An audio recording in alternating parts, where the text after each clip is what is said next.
Na verdade, eu escrevi um livro que chama-se As Representações, O Corpo no Protestantismo. Esse livro começou em 1986 e eu terminei em 2018. Olha só.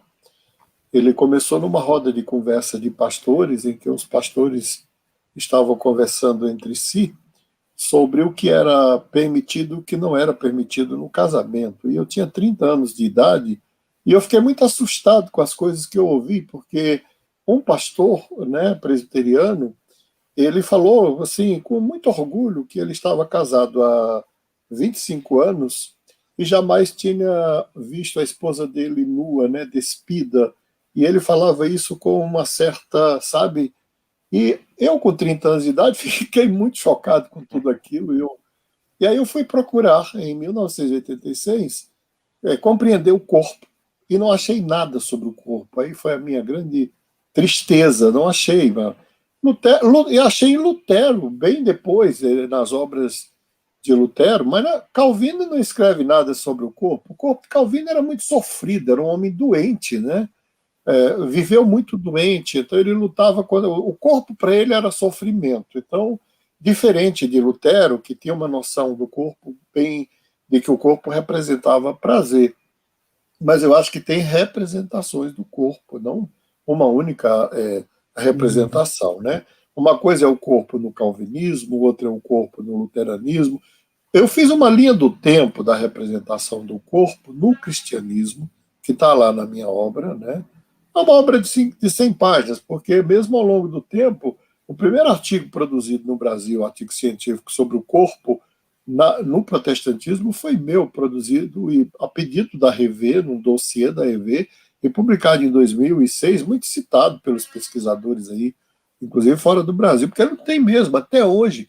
Quando eu fui escrever o livro, quando eu fui fechar o livro, né, eu fui pesquisar novamente. O que tem muito são estudos bíblicos sobre o corpo, geralmente feitos a partir de uma concepção maniqueísta do corpo, né, em que aquela noção de que o espírito é bom e o corpo é mau.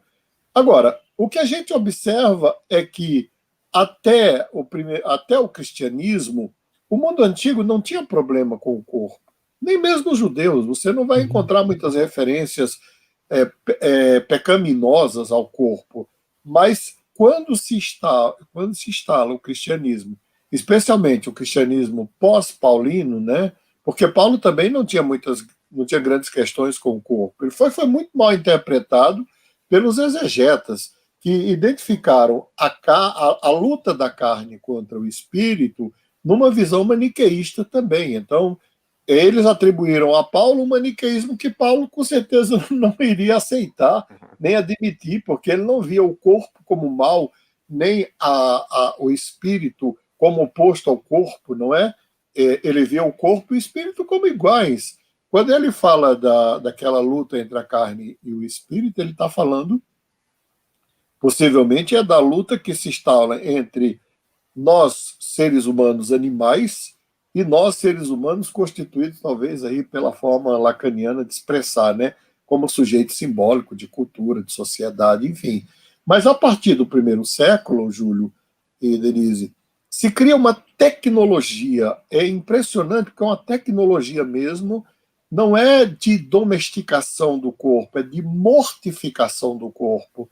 E Uhum. os monges, eles tinham ferramentas, não só longos jejuns, grandes caminhadas com fome, como a própria autoflagelação, que transformava o corpo do monge numa coisa, num objeto esquálido, magro, anêmico, inclusive repulsivo. E para eles, quanto mais repulsivo, melhor. Não tomavam banho. Era uma coisa assim muito interessante, porque a noção de corpo era como se fosse algo vil. O corpo era vil, era visto como vil, como perverso, como desumano e que tinha que ser não só combatido, mas mortificado. Então, as orações eram assim: que o meu pé morra, que minhas pernas morram, que meus joelhos morram, que meu corpo morra, não é nem que meu sexo morra, porque já tinha morrido já, né? Tinha morrido tudo. Isso teve uma coisa positiva, que foi canalizar toda a energia do corpo e da sexualidade para a produção. Eu acho aí onde entra o protestantismo, não é? Capitalizando isso para a produção.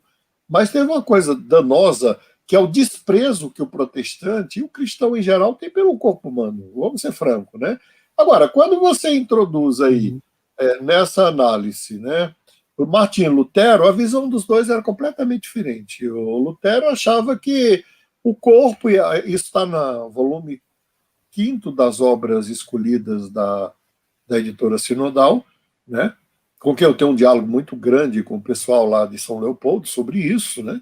Então, vamos lá. Quando Lutero fala de sexualidade do corpo, Lutero é avançado para a nossa era. Curiosamente, ele é avançado para a nossa era. Ele é chocante para o homem, eu não digo nem o homem cristão. Se alguém lê o Lutero nesse texto que eu estou citando aqui, vai dizer que ele era um cara tarado, depravado, né? Porque ele fala Uhum. abertamente do corpo como algo natural, do desejo sexual como natural, inclusive daquilo que ele fala, todos os pecados são perdoados na cama. Literalmente ele fala isso, né? É pena que se os pastores pregarem isso, nossa, as igrejas vão ficar vazias, porque o povo vai ter prazer, quem vai querer saber de igreja depois, né? Eles vão na igreja em busca de prazer, do prazer que eles não têm na cama, com toda certeza.